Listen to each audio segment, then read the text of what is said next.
आज की हमारी यह घटना लखनऊ के रहने वाले कल्पेश जी की है, जो कि लखनऊ में ही इंपोर्ट एक्सपोर्ट का कारोबार करते हैं। कहते हैं कि सुख हो या दुख हो, मनुष्य को दोनों समय में अपने भगवान को याद रखना चाहिए। दुख में तो सभी याद करते हैं, जो सुख में भी अपने प्रभु को याद रखे वही असल भक्त कहलाता है। कल्पेश जी कहते हैं कि मेरा सारा बचपन गरीबी में गुजरा। मेरे माता पिता एक छोटे से गांव से उठकर लखनऊ शहर मजदूरी के लिए आए थे, मगर मेरे माता पिता ने मुझे बहुत मुश्किल से पढ़ाया और गरीबी के दिन निकलते रहे। मैंने सुना था कि महादेव जल्द ही प्रसन्न हो जाते हैं, तो एक स्वार्थ के कारण मैंने महादेव की भक्ति पूजा करनी शुरू कर दी। मैंने यहाँ पर अपने आप को स्वार्थी क्यों कहा, मैं आगे अपनी कहानी में बताऊँगा। यह बात सच थी कि महादेव पास होकर सुनते हैं, वह कण कण में है। मेरी गरीबी निकल गई और छोटे से काम से शुरू किया था और महादेव की कृपा से आज मैं इंपोर्ट एक्सपोर्ट कंपनी का मालिक बन चुका हूँ। मगर पैसे शोहरत आने पर महादेव की भक्ति पूजा कहीं पीछे ही छूट गई थी और यह भी कहा जा सकता है कि दौलत के पीछे छुप कर रह गई थी।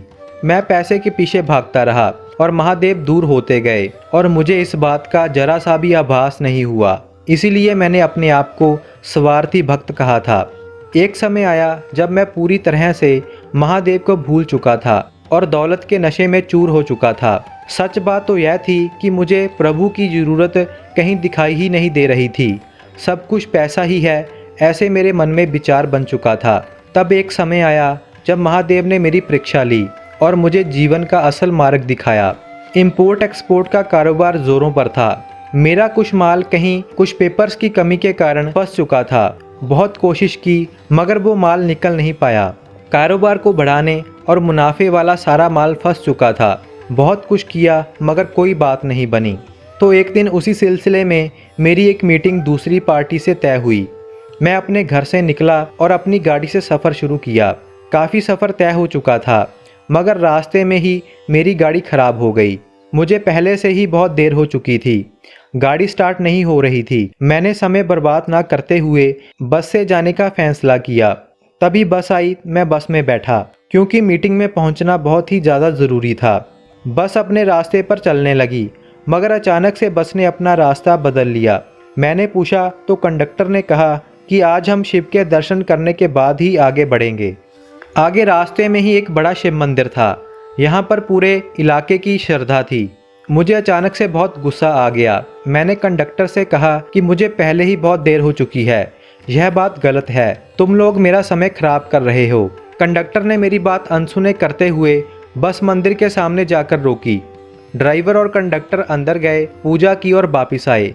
सभी यात्रियों ने बस में से ही शिव को नमन किया मगर मैं गुस्से से भरा हुआ था और मैंने शिव को नमन नहीं किया क्योंकि मेरे मन में यह था कि महादेव के कारण ही मैं लेट हो रहा हूँ और मेरा काम बिगड़ जाएगा। इसीलिए मैंने अपना सिर नहीं झुकाया। मैंने मन ही मन में सोचा कि चाहे जो मर्जी हो जाए, मैं आज से शिव के आगे सिर कभी नहीं झुकाऊंगा। बाद में बस चली तो मैंने बस कंडक्टर को कहा कि तुम लोग अंधविश्वासी हो, तुम्हारी वजह से मेरा सारा काम बिगड़ जाएगा। मगर फिर कंडक्टर ने मेरी बात अनसुनी की। बस आगे बढ़ी तो थोड़ी दूर जाकर फिर रुकी। कुछ लोग बस में चढ़े। उन लोगों में से 2 लोग सपेरे भी थे। उन्होंने अपने थैले ऊपर रैक पर रखे।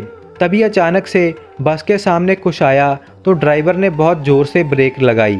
ज़ोर से ब्रेक लगने के कारण ऊपर रैक में से सपेरों की टोकरी मेरे ऊपर आकर गिरी और टोकरी में से 2 नाग बाहर आ गए, एक मेरे गले में और एक मेरी टांग पर। इतने बड़े बड़े नागों को देखकर मैं डरकर चिल्लाने लगा और मेरी मौत मेरे सामने खड़ी थी। डरकर मेरे मुंह से अपने आप ही निकला कि महादेव मुझे माफ़ कर दो, मुझे इनसे बचा लो, मेरी जान बख्श दो, मुझसे गलती हो गई। सारे बस के यात्री मेरी तरफ देख रहे थे। पेरे ने जल्दी से अपनी टोकरी उठाई मगर हैरानी तो तब हुई जब मैंने देखा कि वहाँ पर कोई नाग नहीं था, टोकरी तो खाली थी। सारी बस मुझ पर हंस रही थी मगर मैंने अपनी मौत अपने सामने देखी थी और मैं अपनी मौत से पूरी तरह डर चुका था। मौत के डर से ही महादेव की याद अपने आप मुझे आ गई। उस समय मैं कांप रहा था। अपने स्टेशन पर आकर मैं उतरा मगर मैं अपनी मीटिंग में नहीं गया। कांपता हुआ मैं सीधा शिव मंदिर पहुंचा। यहाँ पर मैंने मन ही मन में बुरा भला बोला था और महादेव के आगे सिर न झुकाने की कसम खाई थी। मंदिर पहुंचा, पूजा की और मैंने लेटकर शिव के आगे नमन किया। वहीं पर काफ़ी समय झुका हुआ मैं रोता रहा और कहा कि महादेव मुझे स्वार्थी को माफ़ कर दो। मौत सामने आई तो समझ आया कि पैसा कुछ भी नहीं है, महाकाल ही सबका सहाय है और जीवन में पैसा कुछ नहीं, जीवन की सच्चाई मौत है और जन्म और मौत आपके हाथ में ही है। मैं काफ़ी समय ऐसे विनती कर रोता रहा। वापिस मंदिर से निकला, मीटिंग तो कैंसिल हो चुकी थी। अब कारोबार में नुकसान और कारोबार बंद होने को आ चुका था। मैं अपने घर पर पहुंचा तो ऑफिस से फ़ोन आया कि मीटिंग के बाद हमारा सारा माल छोड़ दिया गया है। यह बात सुनकर मैं सुन पड़ गया और मैंने कहा कि कौन सी मीटिंग, मैं तो वहां तक पहुंचा ही नहीं, तो मीटिंग किसने कर ली। जब मैंने पूछताछ की तो दूसरी पार्टी ने कहा कि आप ही तो मीटिंग पर आए थे और आपने ही सब कुछ फाइनल किया है।